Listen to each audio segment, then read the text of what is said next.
Hello. Hi. Hello. Hi, hi,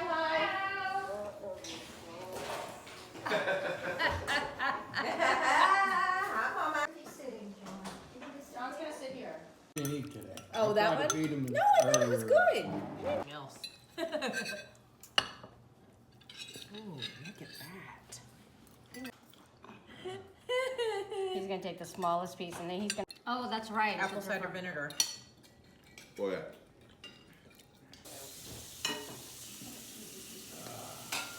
Actually, John, you get a lot of your love of sports from your dad. Do you know he postponed our wedding a week because St. Louis was in Pittsburgh? And I didn't even get upset because I knew sports was way up there on his list of priorities and loves. So he's still doing it after all these years. Tell me about Big Daddy Lipscomb. Big Daddy Lipson was probably the best defensive tackle that ever lived. Yeah. Okay, but he didn't have longevity. So who was the best running back you ever saw? Well, Jimmy Brown. Jimmy Brown? Yeah, Jimmy Brown and Gale Sayers. I love Gale Sayers. So how about Elroy Face? Elroy Pace. He gave up the tying run in every game he ever pitched in, and then he won it. He won 26 games that year. But he was a good pitcher for being 5'8" and a carpenter. Yeah, he was a good pitcher. Did you watch Tom Cheney? Yeah. Tell me about that He set game. the record. Did you watch that game? No, I didn't watch it. It wasn't on TV in them days. Ah. You couldn't watch shit. Did you listen to it? Huh? Did you listen to it? Yeah, I listened to. I never missed a Pirate game. So, why don't you tell everybody about, I'm even curious, about when you started buying me cards and stuff. Well, when you were little and you were old enough to read, you didn't like to read. And I was bound and determined that you were going to get a good education. And I was watching a TV program, I can't remember which one it was, and it was a teacher they were interviewing. And the teacher said, if you want your child to read, don't pick what they're going to read. Pick what they love. Pick what is their passion. And I worked at a little grocery store. I was very young, of course, and they sold baseball cards. And I don't know why, but I would bring the cards home for you. You loved to package, you'd rip it open, you'd pull out the cards, and you'd play with them all evening. And I thought, he loves baseball cards. So as soon as you were old enough to read, I started buying you every comic book, baseball book that I could find. And you would lay on your bed for hours and look at the pictures and read those books. And it's very interesting to me that not only do you love baseball today, but you have a full library in your home with every kind of book imaginable. So I guess it worked. Well, go ahead. Whammy Douglas. Whammy Douglas. Yeah, he was the pitcher for the Pirates back in the 50s. Yeah, his 1958 card. I love it. It's hilarious. Yeah. Was he any good? He was a bum. He was a bum. Yeah, there was a lot of bums come through Pittsburgh. How about Bob Veal? Bob Veal. Oh, unbelievable. One night I was there against the Phillies, and I was sitting above the bullpen, and he come out and warmed up, and he went out in the first inning. He pitched and got rain delay, so he come out to warm up again while the Pirates were batting in the bottom of the first, and he was really humming it then, in a rain delay. So he come out and warmed up for the second inning, and you couldn't even see the ball. He struck out, I don't know, 14, 15 Phillies that night. He got Charlie Callison like 3 or 4 times, and he got the first baseman Allen 4 times. The only guy who didn't strike out was Tony Taylor, the second baseman. Is that right? Yeah, the only guy who... He was a solid second baseman, right? He was starting second baseman for the Phillies. How Bob Veal, how was he on the list of fastest pitchers of that time? Oh, it was time. He was way up there. And he was another thing, he wore big thick glasses like Ryan Dorn. And one day his glasses broke on the mound and nobody would get in the batter's box. He had to go get him another pair of glasses before. Didn't he hit the mascot once? I think he was like the wild thing from the movie Major League. No, he wasn't really that wild, but he was a little wild. And nobody would get in against him as hard as he threw. Yeah, he was a good pitcher. That was back in the late 50s. Whammy Douglas, Red Changings come to bat, and Whammy Douglas threw at his head. He went down. Next pitch, the bat comes sailing through the mound. Next pitch was at Changing's head again. Next pitch, the bat went sailing through the mound, and the umpire threw them both out of the game. You watched Doc Ellis pitch, right? Oh, yeah. Did you see the time where he beamed like the first 5 batters of the Big Red Machine and I they didn't see and it. they took I'm him out? telling you, back in those days, they weren't on TV. Yeah. You know, I didn't go to every game. I went to a lot, but I didn't go to every game. And the Candyman's first game, he did okay. I remember listening to that on the radio. Candelaria was a solid pitcher Oh, yeah. when he came up. Yeah. Yeah, he was a really good pitcher. When you had a good ball player in the days that I watched baseball, and you remember them because the rest of the team sucked. Did you ever see Stan Musial play? Oh, I've seen Stan Musial play a lot of times. Very good hitter. He has some of the best stats in history. Yeah. I think he was one of the best players. I don't think he gets enough notoriety myself. Best all-around player I ever saw, though, was Willie Mays. Yeah? By far. Had it all. Speed, defense, bat. Did you ever see Clemente make any great plays? No, he never made any great plays. I saw a lot of them. Didn't he used to throw guys out that were rounding the bag at first after a single? I watched him pick a couple guys off. He had an incredible arm. Yeah. Tell me about the '71 World Series with Earl Weaver was talking smack on him, right? Oh yeah, he couldn't hit home runs, he said. Then he said he couldn't hit singles and doubles. And he just, every time he said he couldn't hit something, he hit it. Yeah, he was really a great ball player. One of the best, but I don't think the greatest. You think Willie Mays is the greatest all around? Definitely. He could do it all. But my era. Yeah, what about Mickey Mantle? Did you think he was better than Mickey Mantle? Oh yeah. Yeah? Yeah. Mantle hit more home runs, but Mantle was not the ball player defensively that Mays was. Not even close. He had a lot of hype because he was in New York. I remember the time when you told me that you had a lot of baseball cards or you had a large collection, and I collected baseball cards too, so I thought, wow, this is cool.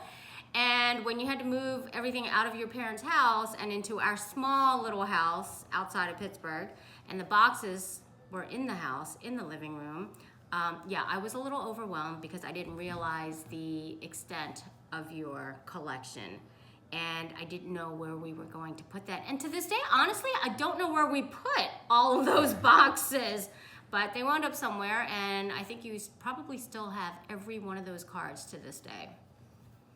I watched the worst team that was ever put together, and it was like in 1952 or 1953.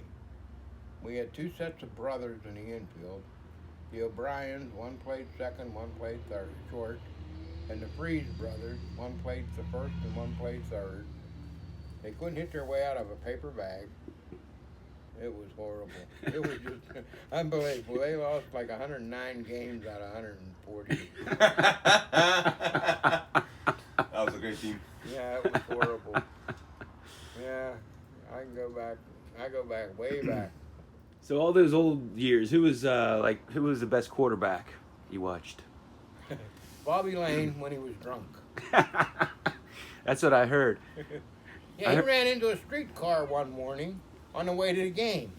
Couldn't even see the damn streetcar. Ed Braun played one game and he was horrible at quarterback.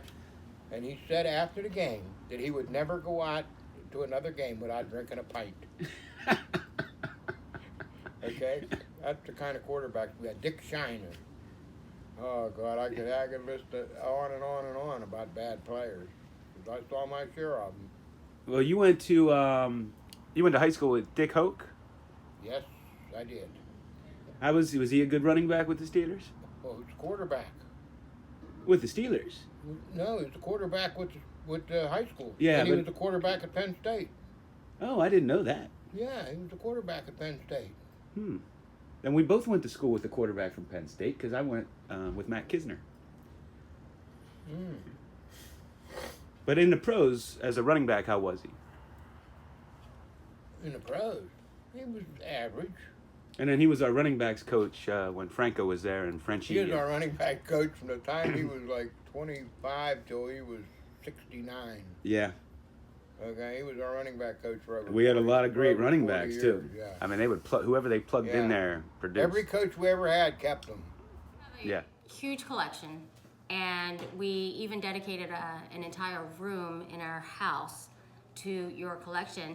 And when I first said, please dedicate a room in our house to your collection, I guess I didn't realize with your obsessive compulsiveness what that would really mean for me. I didn't realize we would be giving up an entire room, but if you're watching this and you've seen his room, you know what his room looks like. And if you saw it in person, it's even a bit more overwhelming than what you can imagine. Lots of cards, it's a great collection. But you spent a lot of time working in that room. And I have to say, it is quite impressive. But I do still think about us not having that extra space for something else. I don't know exactly what I would use it for, but But it was your idea. But you're right. So I cannot. I can't. Now, I can't make now any be excuses honest for with it. me right here and now. You suggested that so that I would stay home more, right? I suggested it because because you were traveling so much and you were back and forth, that I wanted you to have a space that felt like it was yours. And in that place, because I found the place, I felt like it never really felt like yours until you were able to put that room together. But he was a great hitter. Ted Williams? Unbelievable. So smooth and Prettiest Yeah. swing, huh? oh yeah, great, fantastic. It was next to Bob Skinner. It was the greatest swing in baseball. Really? Yeah. Bob Swing supposedly had the best swing in baseball, but he couldn't hit shit. Who was better, Mickey Mantle or Hank Aaron? Okay, Hank Aaron ended up being better than Mickey Mantle, but Mickey was probably better at the time.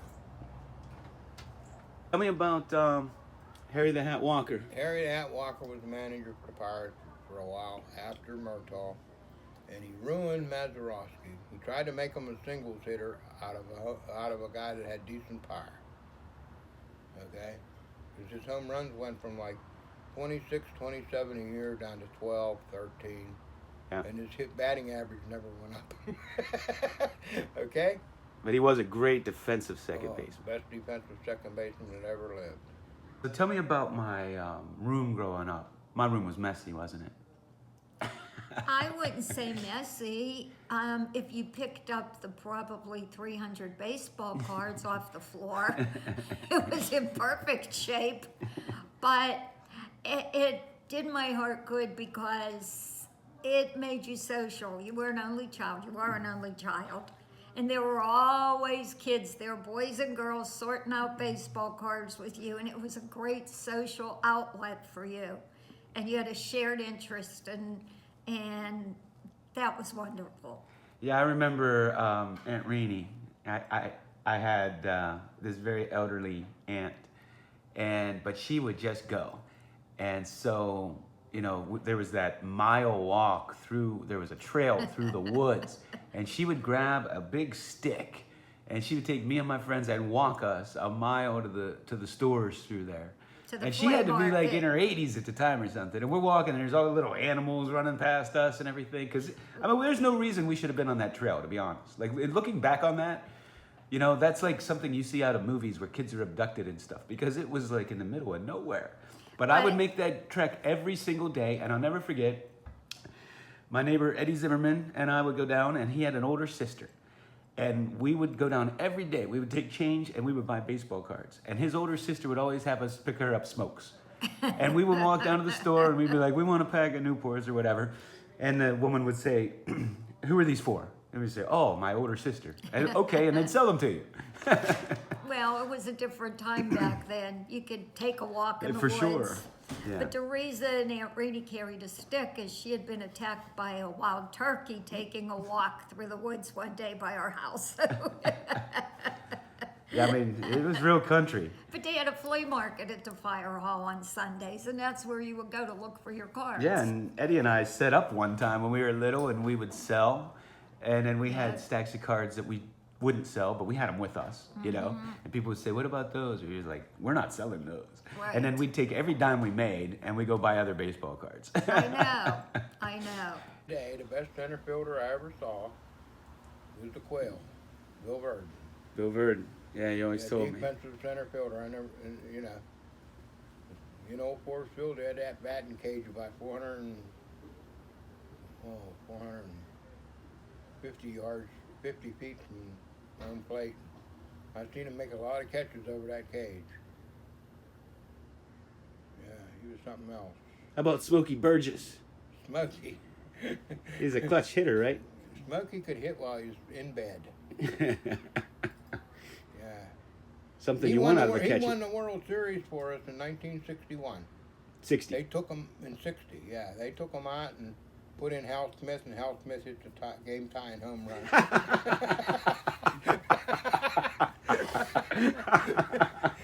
He always claimed that it was him.